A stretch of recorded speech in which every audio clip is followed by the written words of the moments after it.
सूरदास बचपन से अंधे थे सर, जन्मजात अंधे थे। अगर आप कभी सूरदास को पढ़ें तो उन्होंने लाखों छंद और किताबें लिखी।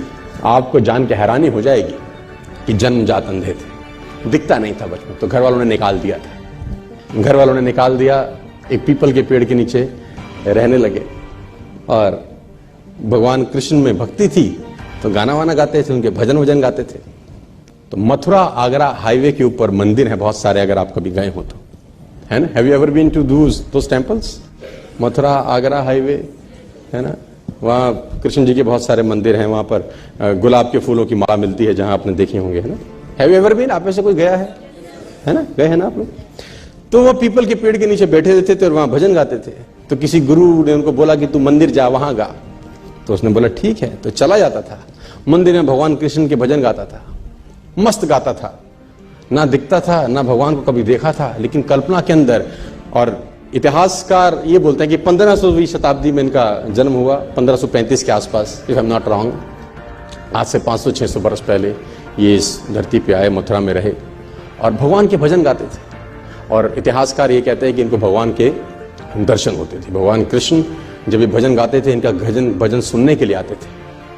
कितना सच है कितना झूठ मुझे नहीं पता, लेकिन आई बिलीव। मैं किसी चीज को नकारता नहीं हूं, जो बात है कहीं ना कहीं हुई होगी शायद। और एक घटना ऐसी हुई इनके जीवन के अंदर कि जिसमें उथल-पुथल मचा दी बहुत लोगों के जीवन के अंदर, कि जब ये मंदिर में जाते थे तो मंदिर में इनको नजर नहीं आता था। तो जब वो भगवान का श्रृंगार होता है हर सुबेरे, तो ये पंडित को, जो वहां का पुरोहित है, उसको बोलते थे कि ये पीले रंग के कपड़े अच्छे नहीं लग रहे भगवान पे। तो pandit was shocked, how it is possible for a blind man to see. उसने बोला ये पीला रंग अच्छा नहीं है। तो उसने बोला कि तुझको कैसे दिखाई दिया? उसने बोला मुझे सब दिखता है, आंखों से नहीं दिखता तो क्या, मन से तो देखता हूं, रोज मिलता है मेरे को। तो he was surprised, it is not impossible. तो अगले दिन फिर श्रृंगार होता था, बोलता हाँ, ये हरे रंग का कपड़ा क्या जचता है भगवान। तो ये लोग पागल हो गए। पंडित को एक दिन मस्करी सूझी, उसने कहा कुछ ना कुछ षड्यंत्र है, आज भगवान को कपड़े ही मत पहनाओ, पत्तों से ढक दो बस, खाली है पत्तों से ढक दो। तो जब पत्तों से ढक के श्रृंगार हुआ और पर्दे हटाए, तो सूरदास वहां गा रहे थे और गाते गाते बोले भगवान भी गरीब हो गए, आज पत्तों में आए हैं। तो एवरीबडी वाज शॉक्ड कि how it is possible for a blind man to see. लेकिन असंभव, मैं फिर कहता हूं दोस्तों, आपको मन की शक्ति से ना सर भगवान तक को पाया जा सकता है। कोई भी हैंडीकैपनेस आपके आगे नहीं आती अगर मन से साला आप सॉलिड हैं तो यार। और आप तो समृद्ध हैं यार, पूरे तरीके से ठीक हैं, भगवान ने आपको सब कुछ दिया है।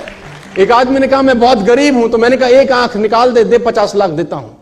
तो उसने बोला कैसी बातें करते हो? मैंने कहा गरीब है, गरीबी दूर करते हैं, और दोनों दे दे तो 1 करोड़ का सौदा हो जाए। उसने बोला नहीं सर, ये कैसे पॉसिबल है? तो मैंने कहा चल दोनों हाथ भी दे, 5 करोड़ और ले दे। तू तो कह रहा गरीब हूं, तेरी गरीबी मिटाता हूं। कह रहा ऐसे तो मैं बहुत अमीर हूं। तो मैंने कहा मैं भी तो तुझे बता रहा हूं कि तू बहुत अमीर है यार, तू क्यों ऐसा सोचता है कि तेरे पास कुछ नहीं है यार?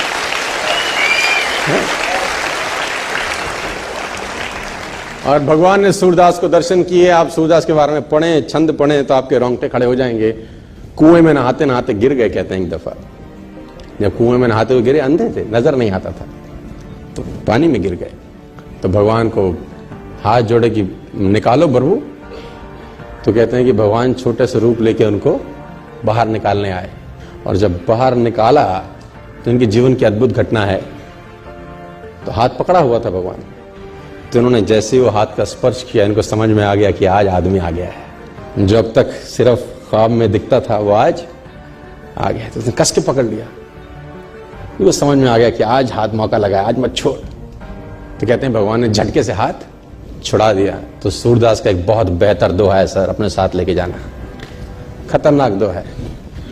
हाथ छुड़ाए जात हो निर्मल जान के मोहे, हृदय से जब जाओ तब सबल जानूंगा तोहे।